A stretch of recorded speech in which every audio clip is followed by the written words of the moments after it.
কিছুদিন ধরে ফেসবুক থেকে পুরো একদম গণহারে মনিটাইজেশন দিয়েছে।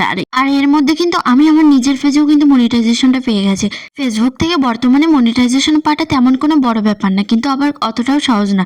সঠিক গাইডলাইন মেনে যদি তুমি এখানে কাজ না করতে পারো, তাহলে ফেসবুকে তুমি হাজার হাজার বছর ধরে কাজ করলেও কিন্তু এখান থেকে কোনো সেট আপের ব্যবস্থা পাবে না।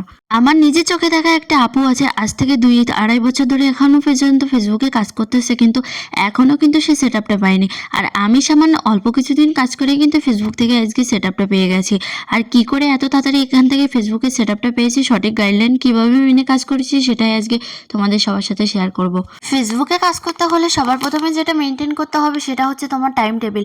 আর ভিডিও আপলোড করার সমস্ত কিছু কিন্তু তোমাকে টাইম মেনটেন করে করতে হবে। শুধুমাত্র টাইম মেনটেন করে কাজ করলে হবে না, এখানে অনেকগুলো রুলস আছে, সেগুলো তোমাকে মেনে এখানে কাজ করতে হবে। ফেসবুকের তরফ থেকে যেসব রুলসগুলো তোমাকে প্রথম অবস্থাতে দিয়ে থাকবে, সেই সমস্ত রুলসগুলো তোমাকে আগে ভালোভাবে জানতে হবে, বুঝতে হবে। এ নয় যে তুমি আজকে এক টাইমে একটা ভিডিও আপলোড করলে, কালকের ভিডিওটা দিলে না, পরশুদিন আরেক টাইমে গিয়ে ভিডিওটা আপলোড করলে। এমন করে কাজ করলে কিন্তু তোমার এখানে রেগুলারিটি মেনটেন হবে না, আর এখান থেকে কিন্তু তুমি জীবনে কিছু করতেও পারবে না। প্রথম অবস্থাতে তোমার ফোন মন কিছু না থাকলেও যেটা আছে সেটা নিয়ে শুরু করতে পারো। এমন নয় যে তোমাকে এখানে অনেক কিছু নিয়ে নামতে হবে।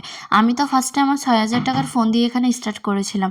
সেটা দিয়ে মাত্র 3 মাস পর্যন্ত কাজ করার পরে কিন্তু আমার ভিডিও ভাইরাল হয়ে গেছিলো। আর একটা ভিডিও ভাইরাল হয়ে সঙ্গে সঙ্গে কিন্তু প্রায় 10-15টা ভিডিও আমার ভাইরাল হয়ে গেছিলো।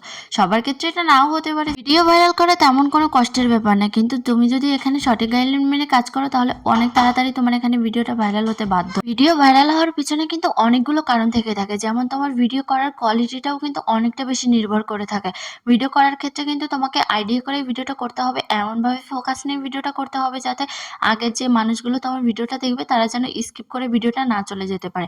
কারণ বর্তমানে এখন কোটি কোটি বেশিরও ক্রিয়েটার রয়েছে, সবাই তো আর সবার ভিডিও পছন্দ করবে না। তুমি যখন প্রথম অবস্থাতে ভিডিও করার জন্য নামবে, তখন কিন্তু তোমাকে অনেকটা বিবেচনা করে কিন্তু তোমাকে অনেক ট্যালেন্ট খাটিয়ে কিন্তু এখানে ভিডিও আপলোড করতে হবে, যে কথাগুলো মানুষে অনেক পছন্দ করবে।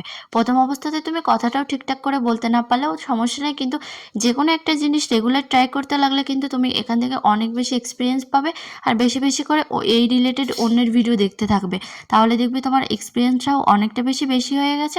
তখন তুমি যে কোনো রিলেটেড ভিডিও আপলোড করো না কেন, তোমার অনেকটা বেশি নলেজ হয়ে যাবে। সেই রিলেটেড কাজ করতে থাকতে একটু একটু করে কিন্তু তোমার পেজটাও তাড়াতাড়ি করে গ্রো করবে। আর একবারে কিন্তু কখনোই কোনো দিন সফলতাটা পাওয়া যায় না। হয়তো কারো 3-4 মাস লেগেছে, কারো 1 বছর লেগেছে। আমি তো মোটামুটি আজকে 1 বছরের মাথায় এসে কিন্তু মনিটাইজেশনটা পেয়েছি। বর্তমানে আমি যে অবস্থাতে আছি, এখনও কিন্তু সবে আমার 2-3 দিন হয়েছে। আর্নিংয়ের যে কতটা কি হয়েছে সেটা তোমাদের 1 মাস না গেলে কিন্তু কিছুই বলতে পারবো না। তবে আমি যে এতটুকু করতে পেরেছি, এটার জন্য আমি অনেকটা বেশি নিজের ওপরে অনেকটা বেশি প্রাউড ফিল করি যে আমি অন্তত কিছু করতে পেরেছি।